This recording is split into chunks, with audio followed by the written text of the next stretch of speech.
Seguinte, fala de um bichinho muito louco, cara. Muito louco mesmo. O bicho é punk da cabeça. Ele é um peixe chamado peixe arqueiro, Toxotes jaculatrix. É isso mesmo, jaculatrix. É mais ou menos isso aí que vocês estão pensando mesmo. Cadê a imagem? Vai rolar a imagem? Eu estou vendo a imagem existe para eles, não existe para mim. Solta a imagem. Vai colocar aí, Efraim? Eu quero imagens. Tá pronto? Olha que legal. Esse é o peixe arqueiro, galera. Toxotes jaculatrix. É um bichinho de uns 25 centímetros, um pouco mais do que isso. Ele vive na Ásia, Oceania, naquela região lá, naquela galera do Olhinho Puxado. E ele tem uma característica que é muito legal. O que ele faz? Ele comprime a água no palato. O que é o palato? É o famoso céu da boca. Ele comprime com a língua. Ele faz uma cavidade entre o palato e a língua, formando um tubo. E ele fecha as guelras e, através de pressão, ele joga um jato d'água 8 vezes superior, com força 8 vezes superior à sua capacidade muscular. Parece aquela brincadeirinha que os pais fazem com os filhos assim na piscina. Exatamente, exatamente. Aquela coisa, vai no olho da pessoa, a criança fica chorando. É isso aí mesmo.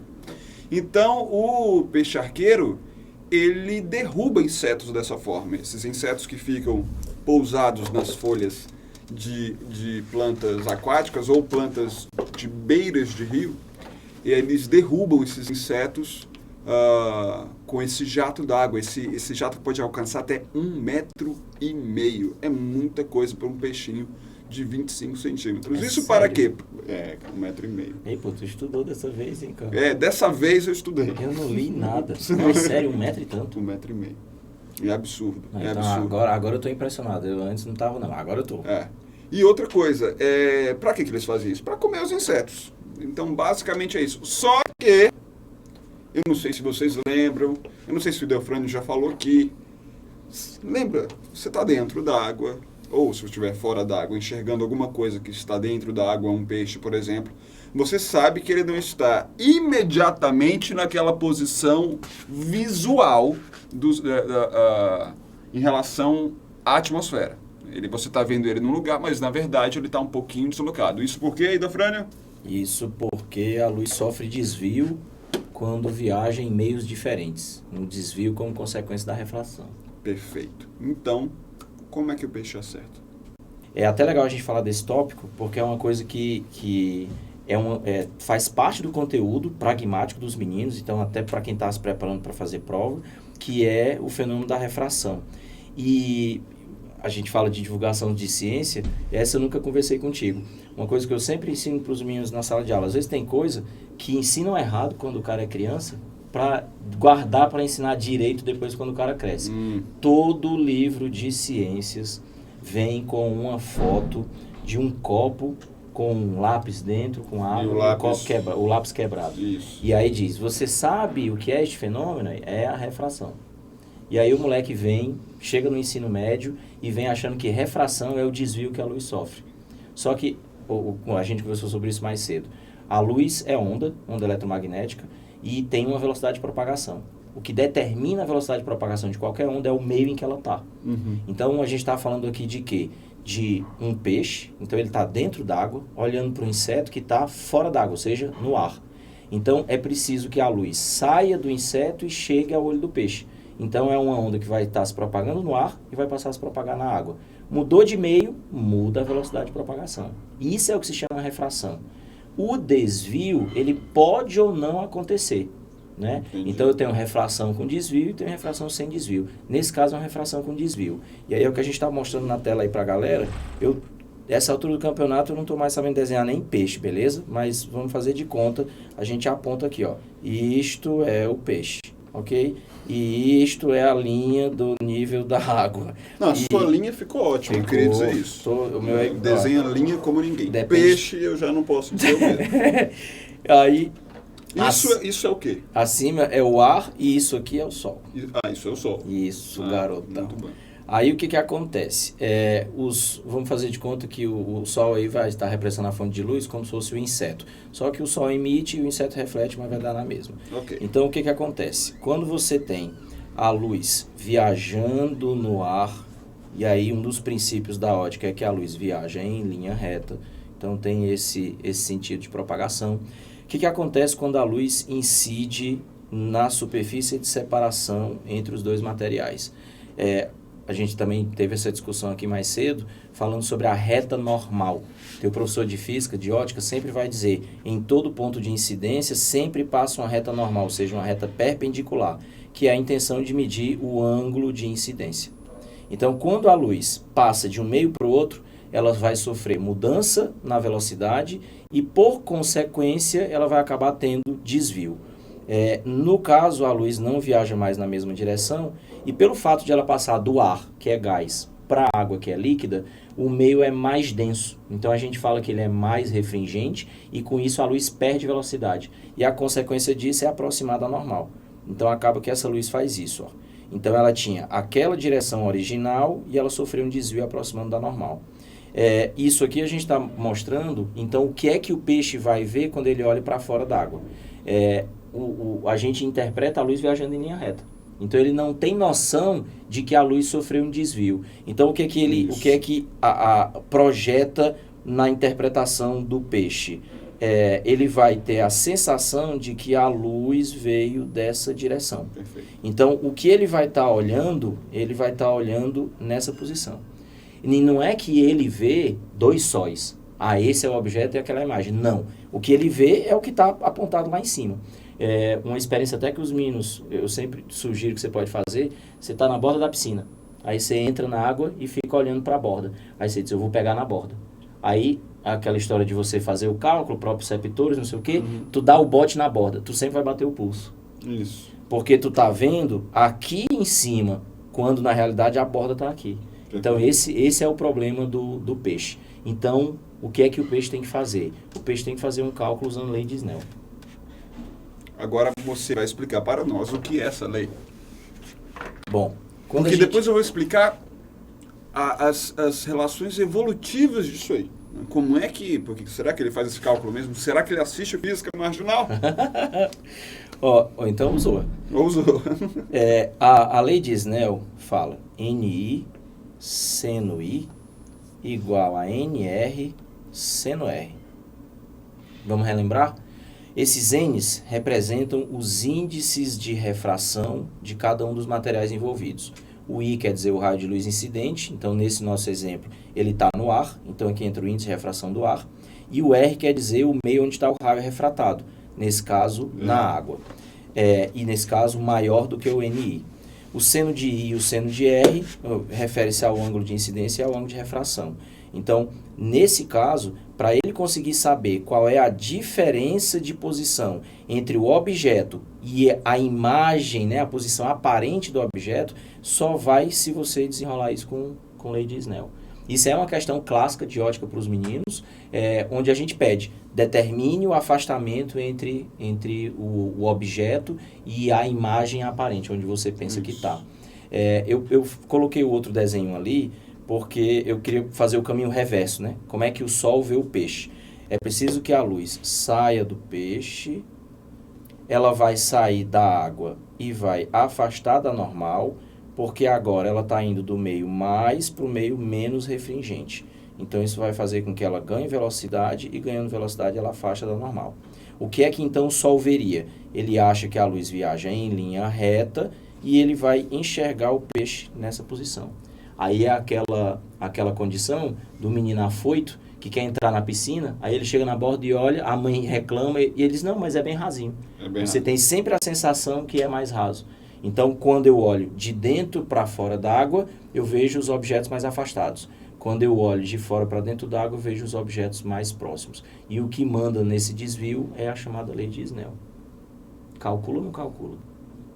Demais. Tá vendo? Então o peixe tá melhor que eu em física, rapaz. Vou falar um trem pra você.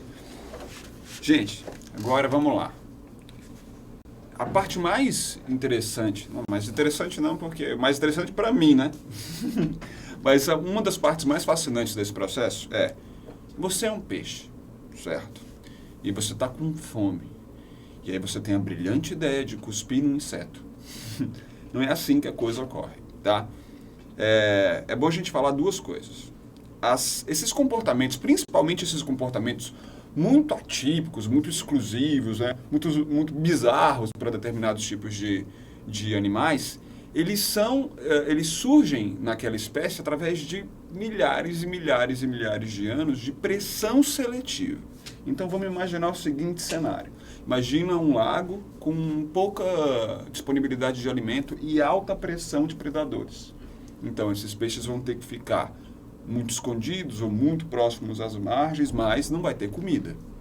Então, imagina que você está ali, num movimento, algum predador chegou, porque ele é muita pressão, naquela margem, você jogou uma água, num movimento que você fez, e essa água bateu no inseto, o inseto caiu. Então você teve uma cognição ali. E aí você pode ter feito isso outra vez, mais uma vez. E aí, essa cognição começa a ser fortalecida. Até que, vamos supor, essa capacidade que ocorre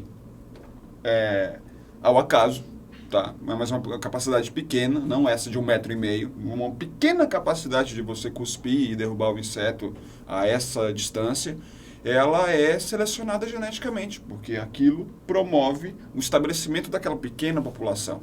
Como só eles sobrevivem, ou a maioria deles sobrevivem, essa característica vai sendo repassada cada vez mais forte. O problema é que as pressões continuam acontecendo. E aí você acaba selecionando aqueles indivíduos que têm capacidades cada vez maiores de cuspir mais longe. Então, essa é a pressão seletiva. Agora, o que isso tem a ver exatamente com o que o Delfrani falou? Para o peixe, o que ele está vendo não é exatamente aonde ele tem que cuspir. Por quê? Porque ele coloca a posição da boca dele já na lâmina d'água.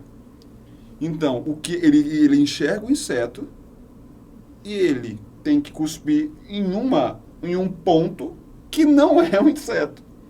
Então, isso é fantástico. É atirar no que viu e acertar no que não viu. Exatamente.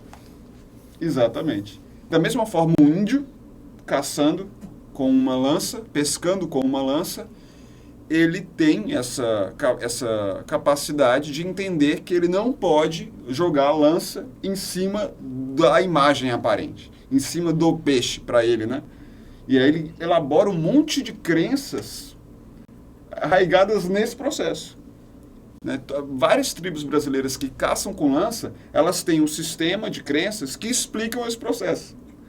Né? E tem uma muito bonita que conta que, agora eu não vou lembrar exatamente a determinada entidade que fala isso, que essa entidade seria um deus, dá a ela o peixe, mas dá ao peixe também a oportunidade de sobreviver. Como se fosse um animal, né, que merece a sua sobrevivência e que exigisse do índio um esforço de inteligência muito grande para ele conseguir aquele animal. Isso é fantástico. Então, do mesmo modo, você tem esse peixe, ele cospe no que ele não vê. Isso é incrível, porque você imagina as pressões seletivas. Se você faz tenta regressar alguns milhões de anos, alguns milhares de anos atrás, e você tenta imaginar as pressões seletivas que levam o animal a atingir essa capacidade, é uma coisa muito mais complexa, do que, eu acho, do que a gente estar em pé, por exemplo. Né? Porque é uma pressão, estar em pé é uma pressão bem óbvia. É uma pressão óbvia, assim. Vários outros animais conseguem ficar em pé. Quadrúpedes conseguem ficar em pé. A gente abandonou, né, de vez a posição quadrúpede, mas você vê ursos, tamanduás, eles conseguem ficar em pé por uma questão de distância, de defesa e tal. Mas você imagina as pressões seletivas que levam um peixe a cuspir no inseto. Meu Deus, são pressões incríveis. Então, é um nível de complexidade evolutiva que está fora do comum, assim. É maravilhoso. Uma coisa tão simples, né? A gente vê no documentário e não dá tanto valor para essa questão e tem outra coisa evolutiva do processo, é incrível. Aqui. Tem duas físicas aí. Porque a gente está falando da coisa de ele enxergar de dentro para fora d'água e ver uma imagem que não é a posição real do objeto, mas tem outra coisa invocadíssima. Ele ainda tem que acertar o lançamento. ele tem que acertar o lançamento e isso envolve também a física do estudo até da pressão que ele faz com a cavidade. Porque ele tem que acertar a altura máxima e o alcance. Isso também é uma coisa que os meninos aprendem. Então isso depende do impulso que ele vai dar para o jato d'água e do ângulo correto. E aí é onde o ângulo faz a mecânica encontrar a ótica. E agora eu fiquei curioso com uma coisa. Será que se o cara... Aliás, eu fiquei curioso agora com duas coisas. Será que ele erra até acertar? Com certeza. Né? Não, com certeza. Então deve ter indivíduos, eu não sei como é que são os termos corretos em biologia, mas eu vou falar assim. Então deve ter indivíduos numa população que não conseguem acertar. São ruins de mira. Deve ter. Claro. Mesmo porque essa não é a única estratégia de alimentação do peixe-arqueiro. São insetos aquáticos que ficam ali, eles comem crustáceos também. Então não é a única estratégia de alimentação. Então, sim, isso é muito legal que você falou. Porque... Deixa eu dizer só mais só para enganchar, porque senão vamos esquecer. Será que ele tem um processo de aprendizado quando ele é novinho? Então, aprendizagem é uma palavra que eu posso dizer para você que sim, tá? Mas num contexto leigo. Porque dentro da etologia, que é o estudo do comportamento animal, existe uma profunda diferença entre cognição e aprendizagem. Aí vai bater naquele nosso papo daquele dia lá. Exatamente. Então, a cognição é muito mais fácil de você observar. E vai por tentativa e erro. Na maioria das vezes, vai por tentativa e erro. Então, e é um processo simples, tá? É uma cognição mesmo. A aprendizagem já é um nível muito mais complexo de assimilação de fatos e ações, tá? Mas os peixes, eles têm níveis de cognição altíssimos mesmo. Várias pesquisas mostram isso. Pesquisas envolvendo fisiologia, comportamento, variação de temperatura, inclusive colocar peixes em labirintos e eles aprendem rapidinho o caminho até chegar à comida, é incrível. Eu vou fazer uma pergunta bem bocó agora, daquelas coisas que a gente não se toca. Peixe tem cérebro. Peixe tem cérebro. Mas é a imagem que a gente tem do cérebro da gente? Não. É uma coisa diferente em formato e em... É diferente em formato bom, para começar, eles têm um sistema nervoso fechado, né? Eles são acordados, têm um sistema nervoso fechado. Então, se você for olhar pelo modus operandi, é um modus operandi parecido com o resto dos cordados. Mas, claro que é bem menos complexo e não tem aquela formatinho, né, de esponjinha do mar, não. Porque é uma coisa bem como é que se diz? Bem lisinha, assim, bem pequena. Mas eles têm o cérebro, sim. Só foi uma coisa que me ocorreu agora. Não tem aquela coisa de ressonância magnética funcional? Que Nossa, eu desconheço isso. Como que funciona? Não é isso não. Que, tipo, o cara faz, por exemplo, ele faz... você vê iluminadas as áreas do cérebro enquanto usa, né? Sim, claro. Aí agora me ocorreu o seguinte... será que dá pra fazer isso com o peixe? Não, acho difícil. Tô viajando, né? Pode ser, mas... Bom. Porque, ia ser mega divertido se desse pra ver um bicho desse aprendendo. Porque agora eu fiquei invocado o seguinte, o bebê peixe arqueiro, ele tem que... Não, então, aí vamos para a questão. Não é um processo de aprendizagem de bebê para adulto, tá? Já é um processo instintivo, isso aí.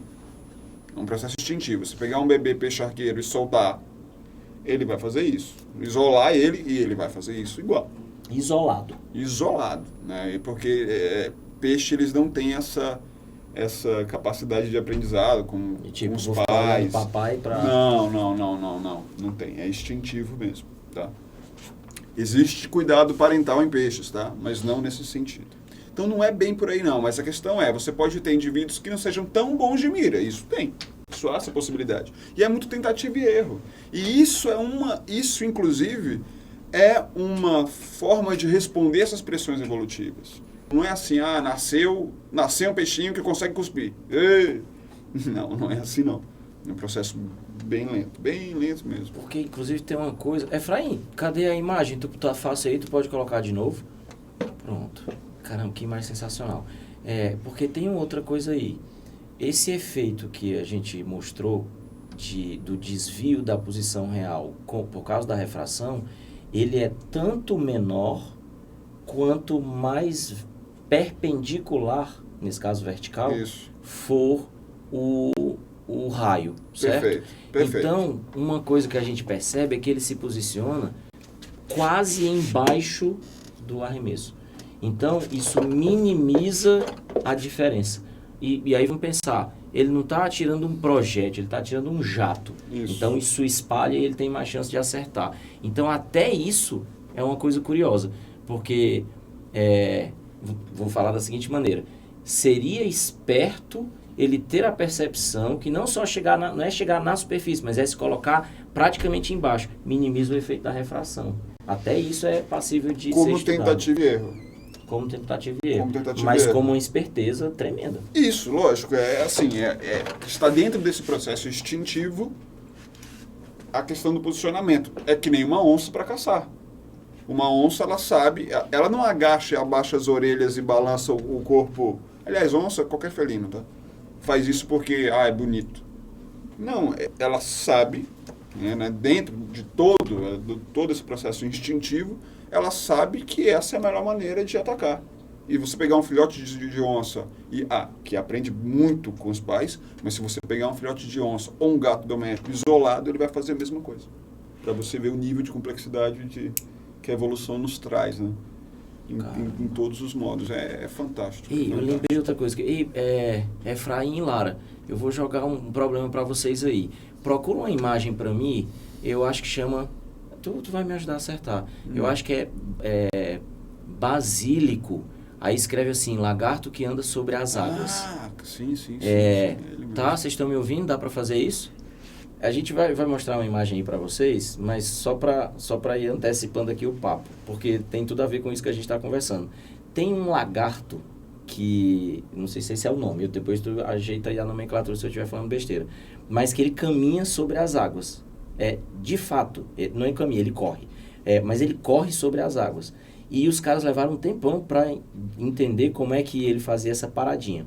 E aí, lembra aquela brincadeira de bafo? Né? Que a gente brinca com as... Né? A primeira coisa que eu lembro, que a gente brinca de virar as figurinhas, que tu tem que ser esperto naquilo, né? Na minha época era o tazo.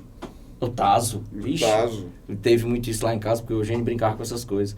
Então, tu tem que ser esperto naquilo, né? Porque tu tem que fazer um movimento rápido e a curvatura para conseguir a diferença de pressão, né? Para poder virar a paradinha. E aí ele tem... eu não vou lembrar se... Eu vou chamar dedos, tá?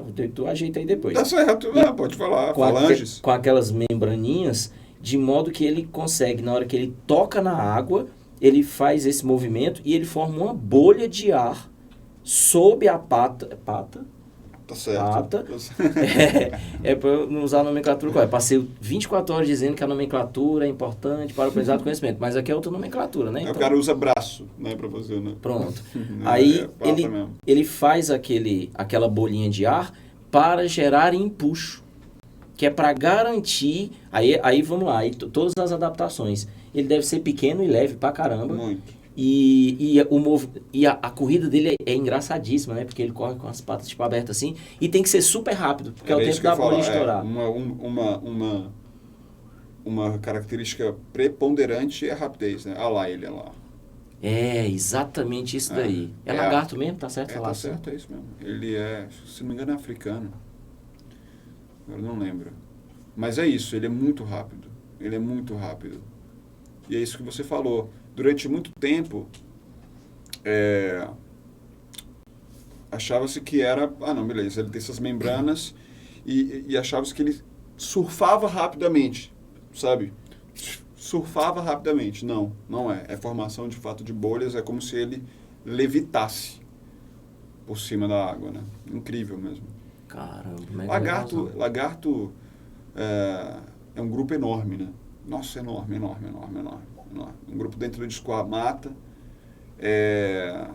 da ordem Squamata, que é, enfim, distribuído no mundo inteiro. No mundo inteiro tem milhares de espécies. E cada espécie de lagarto, pode ter certeza no que eu vou te falar, cada espécie de lagarto tem uma característica que é absurda. Sabe, você fala, meu Deus, que adaptação maravilhosa. Seja para locomoção, para alimentação, para reprodução. Aí você fala, Hugo, a gente está indo muito longe, esteja na África. Tá, vamos pegar o calango. Acho que para quem está no Ceará, um bicho bem comum, deve estar no muro de vocês. Vocês devem estar olhando para um nesse momento agora, só sair de casa.